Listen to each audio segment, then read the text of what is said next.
नमस्कार, आप देख रहे हैं पृष्ठभूमि न्यूज़ और बता दें कि भारत जो है वो शांत बैठने वाला नहीं है। कल ही ऑपरेशन सिंदूर के तहत जो है एक एयर स्ट्राइक की गई है पाकिस्तान के ख़िलाफ़। और इस वक्त हमारे साथ मौजूद हैं बीजेपी से राफ़िया, जिनसे जुड़ेंगे, इनसे बातचीत करेंगे। सबसे पहले तो राफ़िया जी, आपका स्वागत है। बहुत बहुत धन्यवाद। कल का जो स्ट्राइक हुआ है उसे कैसे देखती हैं? देखिए, अब कांग्रेस का ज़माना गया जिस ज़माने में अगर आतंकी हमला हुआ करता था तो सिर्फ कैंडल मार्च निकलता था। मोदी जी का ज़माना है, अगर भारतवर्ष या माँ भारती या फिर भारतीय नागरिक की तरफ कोई आंख भी उठा करके देखेगा तो उसके घर पे घुस के मारने का दम रखते हैं। और आपको याद ही होगा सर्जिकल स्ट्राइक किस तरीके से घर पे घुस करके मारे थे। तो अब वो ज़माना चला गया जब लोग डर करके रहा करते थे। अब देश का नेतृत्व प्रधानमंत्री नरेंद्र मोदी जी कर रहे हैं और आप देखे होंगे कि किस तरीके से उनको मुंह तोड़ जवाब मिला है। जी, बिल्कुल। एक तरफ ये भी सवाल उठा रहा है, पक्ष की बातें हैं, जो मौजूदा सरकार है वो लोग कह रहे हैं कि इस तरह के जो हमले हुए हैं वो बीजेपी सरकार में ही ज़्यादातर हुए हैं। चाहे पहलगाम की बात हो, उरी की बात हो, तो ये कहीं न कहीं नाकामी बता रहे हैं। इसे कैसे देखती हैं? शायद वो 75 जितने हमले हुए थे वो भूल चुके हैं। और इससे पहले जिस तरीके से पाकिस्तानी यहाँ पे आतंकवाद हुआ करते थे और जिस तरीके से आपको याद होगा कि धारा 370 हटने से पहले किस तरीके से कश्मीर में किस तरीके से खून की नदियाँ बहा करती थी, तो शायद वो भूल गए क्योंकि कांग्रेसियों के लिए ये आम बात है। तो कांग्रेसियों से ये उम्मीद भी नहीं की जा सकती है।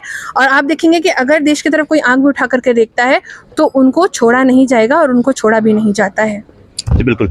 और एक तरफ कल बात करें तो कांग्रेस का एक संविधान बचाओ रैली भी था और इन्होंने संविधान की बात की है कि संविधान को जो बीजेपी है कहीं न कहीं पे अपने हित के लिए तोड़ रही है, मरोड़ रही है। इस पे क्या कहेंगे?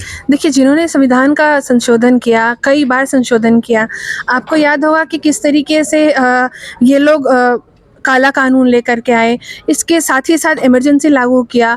मेंटेनेंस इंटरनल सिक्योरिटी एक्ट के तहत किस तरीके से लोकतंत्र की हत्या हुई, जिसे मीशा के नाम से जाना जाता है। लालू जी ने, आपको ये भी पता होगा कि लालू जी ने अपनी बेटी का नाम उस मीशा के नाम से रखा ताकि उन्हें याद रहे कि मीशा एक काला कानून है। पर आज लोग सत्ता की लालच में इतनी डूब गए हैं कि वो भूल चुके हैं कि क्या मीशा था, क्या इमरजेंसी था। और आज सभी एकजुट होकर के हाथ मिला करके सिर्फ मतलब जो देश का नेतृत्व कर रहे हैं, जो देश को एक विश्व पटल पे अलग पहचान दिला रहे हैं, जो हम मुस्लिम बहनों को हक और अधिकार दे रहे हैं, महिलाओं को 33% आरक्षण से लेके खाजा गरीब नवाज योजना से लेकर के उस्ताद योजना तक चला रहे हैं ताकि हमारे कौम के बच्चे आगे पढ़े, आगे जाए। और अगर विदेशों में बच्चे हैं तो उनको सब्सिडी मिल रही है। तो ये सब चीज़ें ना उनको कांग्रेस और उनके जितने भी उनकी मानसिकता को लेकर के चलने वालों को हजम नहीं हो रही, इसलिए वो इस तरीके से कह रहे हैं।